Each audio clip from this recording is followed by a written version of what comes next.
Hola a todos. Hoy os traigo otro tema que sé que también puede ser un poco controvertido o crear polémica y que yo he venido en llamar introducción a la ecualización, que son su ajuste y su utilización. Primera parte, ya que he decidido, por no dilatarlo demasiado, dividirlo en dos trozos, uno para este viernes y otro para el viernes que viene. Bien, creo que alguna vez todos nos hemos preguntado qué es la EQ o la ecualización. ¿Cómo la podemos aplicar?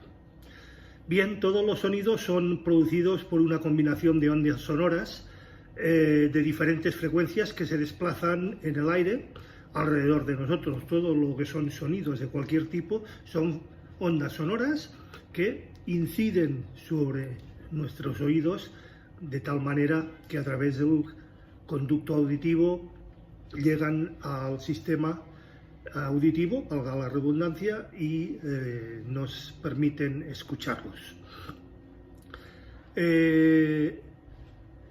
A la hora de reproducir podemos medir cómo de fidedigna es la reproducción de las ondas sonoras comprendidas en ese sonido a través de su respuesta en frecuencias.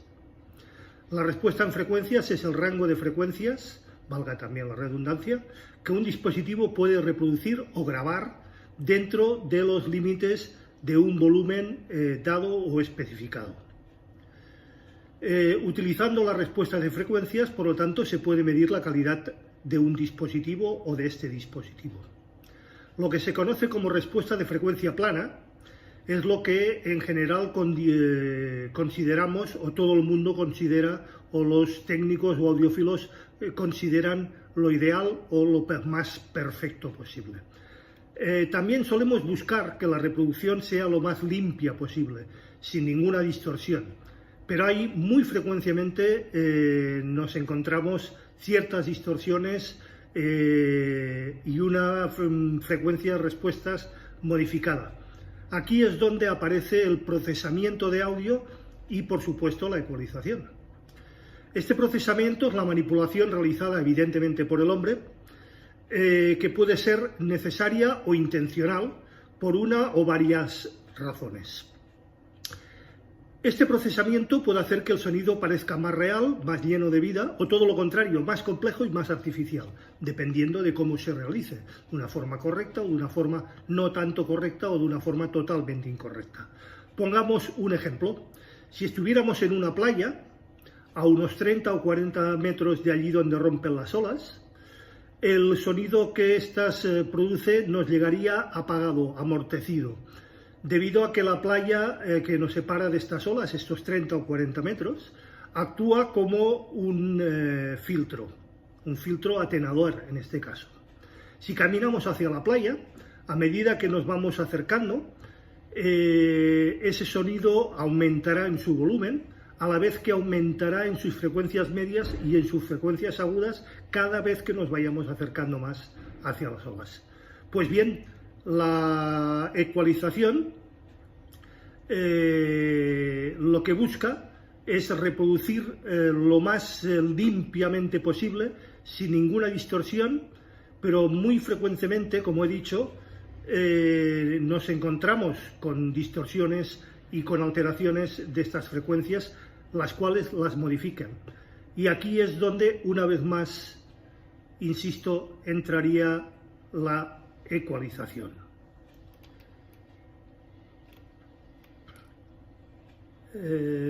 Bien, la ecualización, también conocida como EQ, de sus siglas en inglés, equalizer, es el procesamiento, insisto, creado por el hombre para reproducir este fenómeno natural. Lo que hemos dicho de las olas, pues lo podemos reproducir en un ecualizador, de tal manera que si tenemos unos elementos que actúan como atenuadores o como amplificadores, a través del ecualizador podemos compensarlos para conseguir esa respuesta plana. La ecualización, para quien no lo conozca, comenzó junto con las telecomunicaciones como una solución para compensar los cables de larga y de muy larga distancia y las comunicaciones transoceánicas o transatlánticas. A través de los años, las telecomunicaciones y en consecuencia la radiodifusión y todo lo que tiene que ver con ello, desarrollaron múltiples ecualizadores para paliar ese problema. Por ejemplo, el legendario ecualizador Pultec, por algunos conocidos, supongo, nacido en los años 50 y que permaneció en producción con algunas pequeñas modificaciones hasta los años 70. Actualmente es uno de los más emulados y copiados en las estaciones de control y manipulación digital denominadas DAV. Bien, el clásico Pultec, el modelo en concreto EQP1, era un dispositivo pasivo, basado en componentes pasivos. En otras palabras, no disponía de ninguna alimentación eléctrica. Sin embargo, su hermano posterior, el EQP1A, contaba con un amplificador para compensar la pérdida que se producía al utilizar este ecualizador. Es decir, en la entrada teníamos una señal y para compensar esa pérdida de señal ya llevaba un circuito filtro pasivo, pero con un pequeño amplificador. Y por lo tanto ya se podía considerar como un ecualizador o como un dispositivo activo. Por tanto, el ecualizador es una serie de controles de volumen que afectan a diferentes frecuencias del audio. En el sentido más básico son los controles que tenemos en nuestros amplificadores, muchos de ellos graves y agudos, en algunos graves, medios y agudos, aunque para mí y para muchos eso no es ecualizar, eso es controlar los tonos. Bien, ya lo veremos más tarde. Estos controles no solamente se encuentran en nuestros equipos y en nuestros amplificadores o pres, también se utilizan en muchísimas otras ámbitos, como he dicho, las telecomunicaciones para compensar la voz, en los instrumentos musicales, en los radios de coches y por supuesto en los equipos de alta fidelidad, desde el hi-fi normal al vintage, incluso pasando al high-end. Bien, en un automóvil pues sería necesario para compensar la escucha de música en ese ambiente que evidentemente no es el más apropiado. Y no difiere muchísimo ese control a lo que utilizaríamos a la hora de reproducirlo en nuestras salas de escucha. La ecualización, por tanto, te permite compensar diferencias de sonido del original a los espacios de escucha. Ahí es donde entra el ecualizador.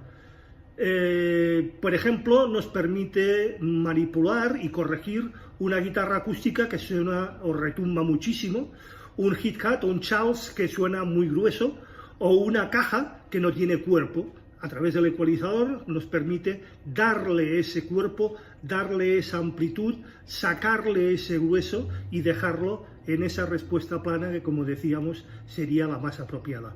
El ecualizador es el ajuste de diferentes frecuencias acústicas que por lo general se indican mediante hercios, que representa la cantidad de veces que una frecuencia de sonido vibra por segundo en ese espacio hasta llegar a nuestros oídos. Es decir, 20 Hz equivalen a 20 hercios, es decir, 20 veces la curva positiva y la curva negativa. Por lo tanto, si seguimos hacia arriba, 20 kHz serían 20.000 veces esta curva, 2 ciclos por segundo. Las frecuencias de sonido más bajas tienen una longitud de onda muy larga, pero para que nos hagamos una idea, se mueven entre los 50 y 100 ciclos o 100 veces por segundo, mientras que las frecuencias altas se suelen mover entre los 5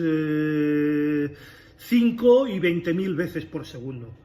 Los humanos, la gente joven sobre todo, suelen escuchar, como ya he dicho en anteriores posts, entre los 20 Hz, las 20 veces por segundo, y los 20.000, los 20 kHz, las 20.000 veces por segundo. Pero lamentablemente, a medida que aumenta nuestra edad y por diferentes motivos de, cansancio, excesos de volumen, etcétera, etcétera, etcétera, la gente mayor ve reducida este rango de frecuencias llegando en la mayoría de los casos a una edad media de los 50 años, a no distinguir más allá de los 80 ciclos hasta los 15.000 ciclos. Eso sí, distinguiendo sobre todo frecuencias medias, frecuencias medio bajas y frecuencias medios altas. De manera natural, ciertas frecuencias son aumentadas o filtradas, ya sea debido a la reflexión acústica, por ejemplo, en una iglesia, o alguna obstrucción física, algo tan simple como una puerta, un mueble, un sofá, una pared, una cristalera, etc. Bien, a continuación comentaremos cómo luchar contra estos fenómenos naturales. Todos los dispositivos de ecualización emplean algún tipo de selector de frecuencia y de filtrado. El ecualizador gráfico, el más utilizado, el más común, el que todos conocemos, llamado así porque el aumentar o cortar ciertas frecuencias nos permite visualizar gráficamente y hacernos una idea de los cambios en la respuesta de frecuencia que hemos utilizado o hemos causado. Una línea horizontal representaría la frecuencia plana. Una línea vertical representaría el aumento o disminución del sonido. Eso sería de alguna manera la definición de un ecualizador gráfico. Una línea plana sería la respuesta plana y una vertical en su incremento incrementaría esa frecuencia y en su decremento atenuaría esa frecuencia. Si aumento el nivel de frecuencias, por ejemplo, en 2000 kilociclos, cambiaría la manera en que se mostraría en ese ecualizador. Es decir, en el punto de 2000, si lo aumento, veríamos que ese nivel se aumenta y gráficamente veríamos cómo se comporta esa curva. Ese aumento o ese decrecimiento es lo que se conoce como respuesta o curva de campana. Insisto, lo mismo ocurre si aumentamos o decrecemos. Esto, de alguna manera, pues nos permite construir una idea visual de qué es lo que estamos haciendo con nuestras frecuencias y por eso se llama ecualizador gráfico. Los ecualizadores también pueden producir lo que se conoce como una curva plana, por supuesto, de su nombre en inglés, cell curve, la más correcta y deseada por parte de los técnicos y de los audiófilos, pero no es una cuestión baladí ni una cuestión relativamente fácil. Esto quiere decir que todas las frecuencias por encima y por abajo de la frecuencia seleccionada se aumentarán o se atenuarán de forma que gráficamente veremos qué es lo que hemos hecho, pero en nuestra RTA veremos que esa curva se queda lo más plana posible. Existen también otro tipo de ecualizadores conocidos como filtros. Por ejemplo, con un filtro cortamos todas las frecuencias por debajo de 100 Hz, los filtros subsónicos, reducimos los ruidos de baja frecuencia, pero no es demasiado aconsejable, tal y como decía en mi anterior post, porque nos cargamos todos los subsónicos y todo lo que es y nos da sensación y sensaciones agradables en nuestro oído y por lo tanto en nuestro cerebro y nuestro cuerpo. Una clara aplicación de la ecualización sería en el pop de un micrófono. Podemos ir a buscar la frecuencia de ese pop y atenuarla para que no se produzca. Para hacer esto sería sencillamente pues, buscar en el ecualizador, seleccionar esa frecuencia y moverla hasta que conseguiríamos que ese pop se redujera. La mayoría de los ecualizadores gráficos permiten localizar una frecuencia normalmente por cada tercio de octava, es decir, entre 2, 3, 4 notas entre cada uno de estos controles dentro de la escala cromática. Gracias a esta información podemos identificar y precisar la frecuencia o tono musical que queremos ajustar. El hacer ajustes dramáticos en un ecualizador gráfico no va a traer buenas consecuencias, todo lo contrario, nos va a crear tonos desagradables, sensaciones desagradables, por no decir que podemos llegar a destrozar la música y el sonido final. Lo que podemos aprender es que mejor utilizar el ecualizador de forma muy sutil, de forma muy moderada, perdón, ya que potenciar o cortar frecuencias en exceso tiende a hacer que las ondas se distorsionen y lleguen a sonar de una forma muy poco natural. Aquí cabría puntualizar que un ecualizador de menos de un tercio de octava, o lo que es lo mismo, 24, 26, 30, 32, 34, 36 y hasta 37 cortes o frecuencias son puros controles de tono, auténticos juguetes. Dicho de otra manera, los controles de tono de medios, graves y agudos, los ecualizadores de 5 bandas, de 8 bandas, de 10 bandas, de 12 bandas, no sirven absolutamente para nada. Son auténticos juguetes, no nos permiten llegar a una precisión y, como lo veremos, muchísimo menos si estamos utilizando un ecualizador paramétrico. En los años 70, los pioneros en el mundo de la ingeniería moderna, la ingeniería de audio, en concreto el ingeniero George Mosenburg, contribuyó en el desarrollo de lo que hoy conocemos como el ecualizador paramétrico. En lugar de trabajar con frecuencias físicas o fijas y estáticas, un ecualizador paramétrico nos permite localizar una frecuencia con más precisión utilizando el botón de frecuencia. Es decir, otro mando nos permite ajustar la nitidez y el enfoque y la precisión en la frecuencia que queremos ajustar. Dicho de otra manera, un ecualizador de tercio de octava nos encontraríamos con 1000 y el siguiente botón 2000 ciclos. Si la frecuencia que nos afecta, que se ve incrementada o se ve decrecida, está en 1025 Hz, no la podríamos ajustar. Con un paramétrico tenemos un botón que nos permite llegar a estos ciclos concretos y ajustar la frecuencia de forma mucho más fina. Otro mando, en los ecualizadores más avanzados paramétricos, nos permiten ajustar la nitidez y el enfoque, y nos permiten también ajustar lo que se llama la Q, es decir, si queremos que esa frecuencia sea muy estrecha porque nos está perturbando o nos está decreciendo una frecuencia muy concreta, o ampliar esa Q, ampliar el rango de frecuencias adyacentes entre una y otra frecuencia para hacer que todos los aledaños queden de esta forma también corregidos. Un ajuste muy bajo, representado gráficamente como un lazo amplio, o un ajuste muy alto, de tal manera que este lazo, esta campana que decía, se vea mucho más reducido. El acto de eliminar una franja estrecha de frecuencia se le conoce como filtro supresor de banda o filtro trampa, conocido por sus siglas en inglés o su nombre en inglés de notch filter. Una vez que hemos determinado el rango de frecuencia que queremos ajustar, podemos aumentar o cortar la señal.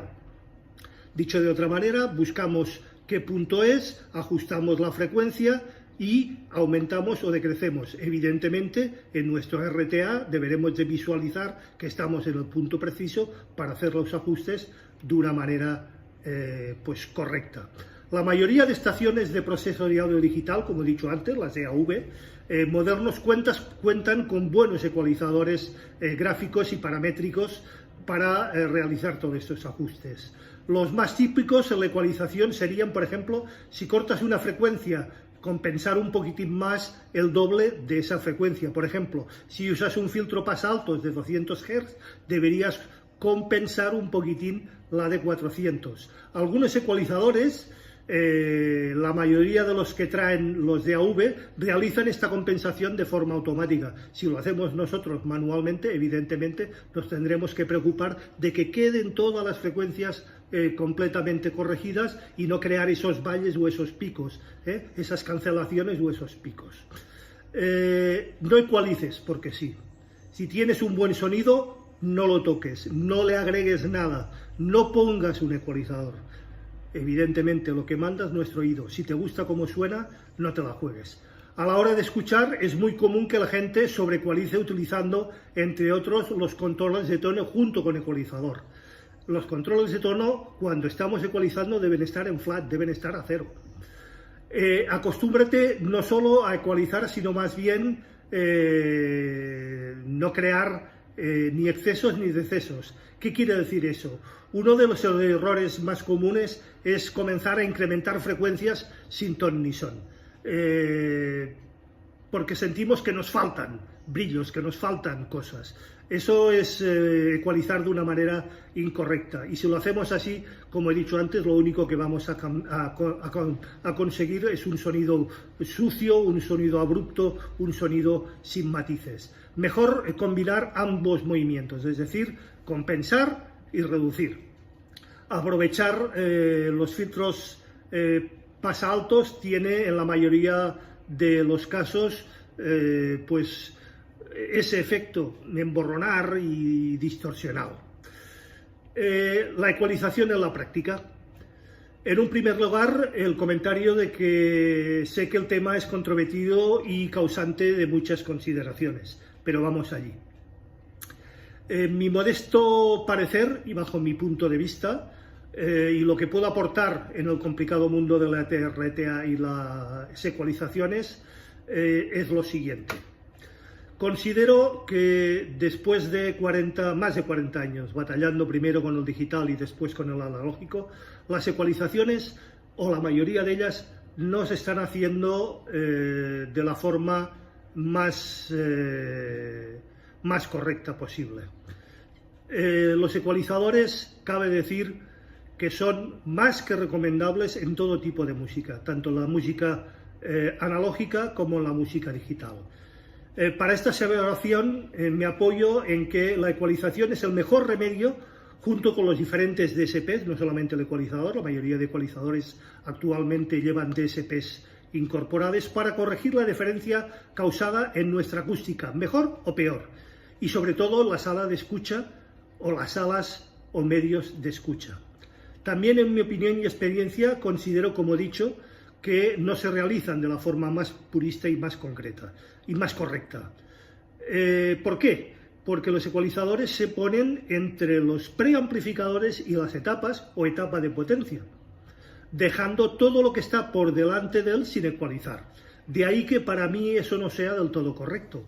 Lo correcto sería, por ejemplo, si tenemos una fuente digital o estamos tirando de streaming, pues muy fácil, cogemos nuestro generador de ondas, nuestro generador patrón base, sonido blanco o sonido rosa, y lo enchufamos en una entrada de auxiliar. De esta manera estaremos corrigiendo la señal desde el punto original hasta el final, es decir, preamplificador, corrección de tonos, etapa de potencia y altavoces, evidentemente con nuestro micro calibrado, nuestra RTA y nuestro analizador de espectros. Si la señal es un vinilo, bueno, un poquitín más complicado. Existen en el mercado de muchos y muy buenos fabricantes LPs, vinilos, que incorporan estas frecuencias, vuestras playas, con las diferentes señales en cada una de las frecuencias base de nuestro ecualizador, y esto nos permitirá ir un poquitín más allá. De esta manera estaremos ecualizando nuestra cápsula, si es el caso, el previo RIA, si es el caso y no se comporta de la forma más correcta, el previo, los controles de tono, las etapas de potencia, los altavoces, etc. Lo mismo ocurriría si queremos escuchar música desde nuestro reel to reel o desde nuestro cassette. También existen cintas patrón con esas playas, con esas tracks para cada una de las frecuencias base. De esta manera, y como he dicho, si todos y cada uno de los ajustes de nuestros elementos, tanto el reel to reel como el cassette, como el plato, es decir, el brazo, el cabezal del rec, o del cassette, los azimuths, las vías, los nanovevers y toda esa parafernalia la tenemos perfectamente ajustada, el azimuth de la cápsula, el tracking de la cápsula, tendremos toda nuestra cadena ajustada al 100%, cosa que si lo que hacemos es poner el ecualizador antes de las etapas, pero después de todo esto, todos los defectos, todas las imperfecciones que pueda haber, no las vamos a corregir. Esta es, en mi humilde opinión, el crash horror que se genera. Bien, tras realizar manualmente, si se trata de un ecualizador gráfico y mejor aún, un ecualizador paramétrico, con la lectura correspondiente de nuestro micrófono calibrado y de nuestro analizador de espectros, la RTA, podremos corregir y dejar la respuesta lo más plana posible, viéndola reproducida gráficamente en nuestro ecualizador. Si se trata de un autoecualizador o una unidad computerizada, pues muchísimo más fácil. Lo dejamos todos en manos de nuestro ecualizador, de nuestra unidad computerizada, autoecualizador o computerizada, y él se encargará absolutamente de todo. Eso sí, acordaros de, si podemos y tiene esa función, no aplicar el tono de base o el tono de frecuencias de referencia directamente desde nuestro ecualizador, siempre desde una entrada de auxiliar. Y si lo hacemos bien, pues tendremos un grato resultado. Eso sí, que no se traten de juguetes, como he dicho antes, como lo que algún gurú o algún entendido en la materia dice que es un ecualizador. Insisto, si no tiene como mínimo 24, 26 cortes, no es un ecualizador, es un control multitono. Tras realizar nuestra faena, también recomiendo de forma más que puntual y con mucho hincapié que se inserte un sellado en nuestro ecualizador, que se deje absolutamente bloqueado para que nadie nos lo toque. Si permite nuestro ecualizador diferentes curvas y diferentes presets, grabamos una para nuestro plato, grabamos otra para nuestro reel to reel, grabamos otra para nuestro cassette, grabamos otra para nuestras fuentes digitales, y así tendremos la corrección plana para cada una de estas entradas y tendremos de esta manera nuestras diferentes fuentes perfectamente ecualizadas. Pero ¿qué ocurre? Alguno dirá, bueno, y si resulta que yo quiero ajustar una pieza o un LP que suena pues más alto o más bajo, o me gusta más o me gusta menos, pues muy fácil, señores. Para eso tenemos los controles de tonos en nuestros preamplificadores, algunos con 2, algunos con 3, algunos con 5, pues ahí ajustaremos ese LP o esa pieza a nuestro gusto. Y finalmente, no entiendo esa gente que dice tener 2 o más ecualizadores. ¿Para qué los deben usar? ¿Para destrozar la música y luego decir que los equipos u oídos no están a la altura? ¿Para decir que los ecualizadores no sirven para nada? Recapacitemos, por favor. Espero haber aportado con esto algo de claridad en todo este embrollo y, por supuesto, espero vuestros comentarios, vuestras consideraciones, vuestras preguntas y vuestras aportaciones en las cajas de comentarios. Siempre con mis más sinceros y modestos deseos de ser útil y en base a mis conocimientos, como digo, 47 años o más de 47 años batallando con el analógico y después con el digital y con todos estos elementos, ecualizadores gráficos, paramétricos, semigráficos, semiparamétricos, con control de Q, sin control de Q y por supuesto pedir disculpas si en algo no estoy en línea o de acuerdo con vuestras consideraciones. También me gustaría que las plasmaseis en las cajas de comentario. Por supuesto, también como siempre, si os ha gustado, le dais al like. Os acordáis de compartir con vuestro entorno y con los más allegados. Si no lo estáis, os suscribís y acordaros de darle a la campanilla gris para que os avise de nuevos posts, normalmente, como viene siendo costumbre, los viernes a las 8 de la tarde.